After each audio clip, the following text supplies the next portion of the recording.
Nasunog ang halos kabuuan ng Los Angeles, California, matapos lokohin ng host na ito ang Diyos. Mga ka-mystery, nitong Enero 6 ay ginanap ang ika-82 Golden Globe Awards sa Beverly Hills, California. Pinangunahan ito ni Nikki Glaser at sa seremonyang iyon, niloko niya ang Diyos sa pamamagitan ng pagtawag sa lugar na Godless Town na siyang pinagtawanan ng mga tao. God, creator of the universe, zero mentions. No surprise in this godless town. Ang nakakagulat na bahagi nito ay 2 araw lang ang lumipas. Noong Enero 8, nagsimula nang magkaroon ng sunog sa southern part ng California at agad itong kumalat sa iba't ibang bahagi ng Los Angeles. Sa kasalukuyan, nasa 200,000 tao na ang lumikas sa kanilang mga bahay dahil sa sunog. Pati ang bahay ng sikat na American icon na si Paris Hilton ay isa rin sa nadamay. Dahil sa pangyayaring ito, ayon sa mga netizens, dapat hindi isinasali sa mga biro ang Diyos dahil kayang-kaya nitong ipakita ang kanyang kapangyarihan. Ikaw, ka-mystery, naniniwala ka ba sa Diyos? Welcome back. If you're just joining us now, why? Why now? What took you so long? Anyway, it's time for our mid-show recap, and I'm here on the floor with all of my peers. Just go with it. And this is so exciting because everywhere you look, there's a Fanning. Elle, Dakota, Peyton. The air is thick with the smell of signature fragrances and the lingering stench of ballroom salmon. Ballroom salmon is actually the name of Stanley Tucci's new cologne. Now available at Buca de Beppo. So much has already happened in the first half, and the acceptance speeches have been on fire. Who got shouted out the most? Let's look at the numbers. All right, cast and crew are leading the way with 11 mentions. Moms are holding strong with 3 shout-outs. God, creator of the universe, 0 mentions. Sa mundo po ngayon, halos kalahati ng tao sa mundo, merong 40% halos ang hindi na naniniwalang may Diyos. Ang tawag po ay mga ateista, mga agnostics. Yung agnostics, yun ay kasama na rin dun sa nagdududa na may Diyos.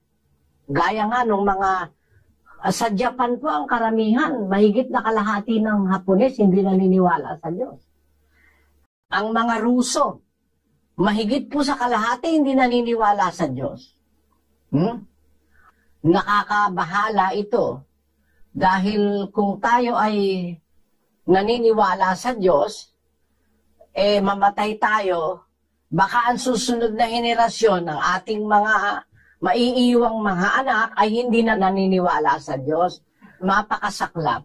Kaya ang Diyos mula sa pasimula, nagsalita siya kay Adan, nagsalita siya kay Cain, nagsalita siya kay Abel, nagsalita siya kay Abraham. Sa pamamagitan ng anghel, kinausap niya si Abraham. Nagsalita siya sa panahon ng mga patriarka. Sa panahon ni Moises, nagsalita rin siya sa bundok ng Sinai. At yan ay natala sa kasaysayan. Alam naman ng lahat na talagang mayroong Moises, mayroong Israelita na inalis niya sa Ehipto, na inaalipin ng mga Ehipsyo. At nagsalita siya sa maraming paraan para ang tao wag mawala ng tiwalang may Diyos. Kaya lang ang salita ng Diyos hindi nila naiintindihan.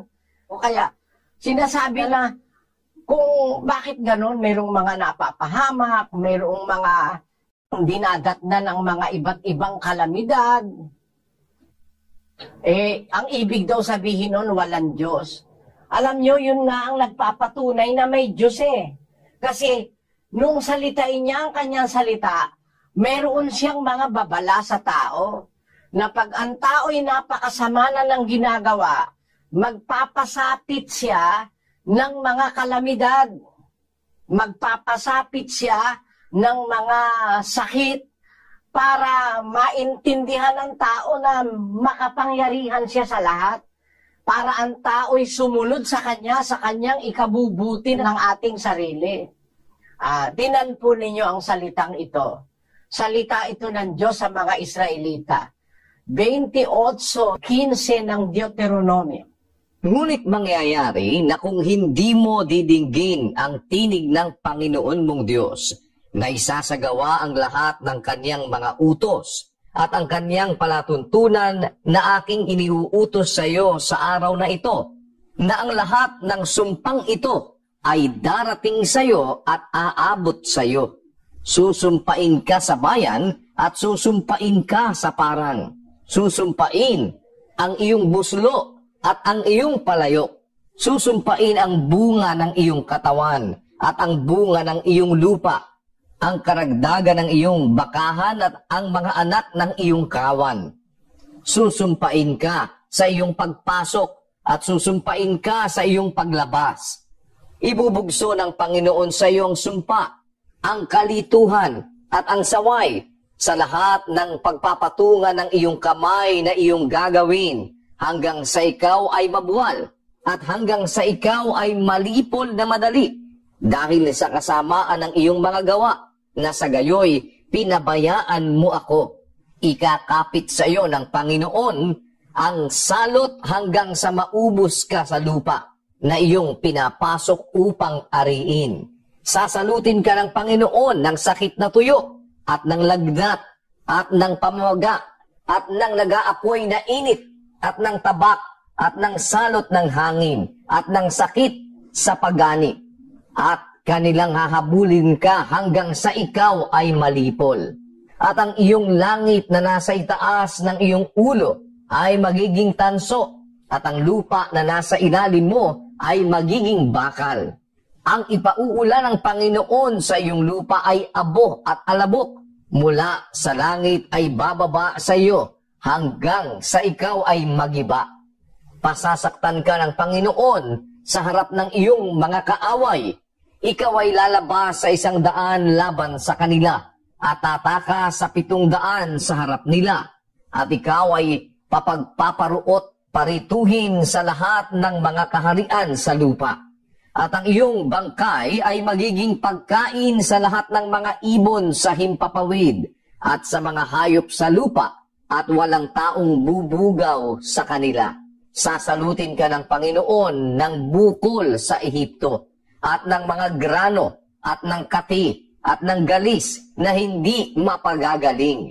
Sasaktan ka ng Panginoon ng pagkaulol, at ng pagkabulag, at ng pagkagulat ng puso.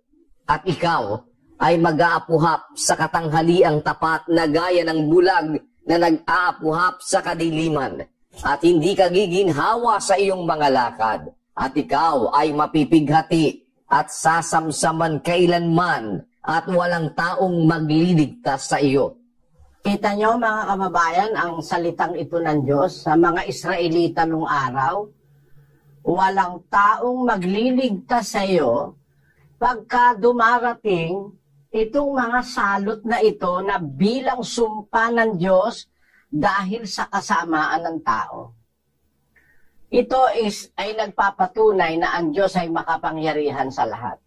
Nang sabihing walang taong makapagliligtas sa iyo, ipinakikita ng Diyos ang kanyang superiority sa tao.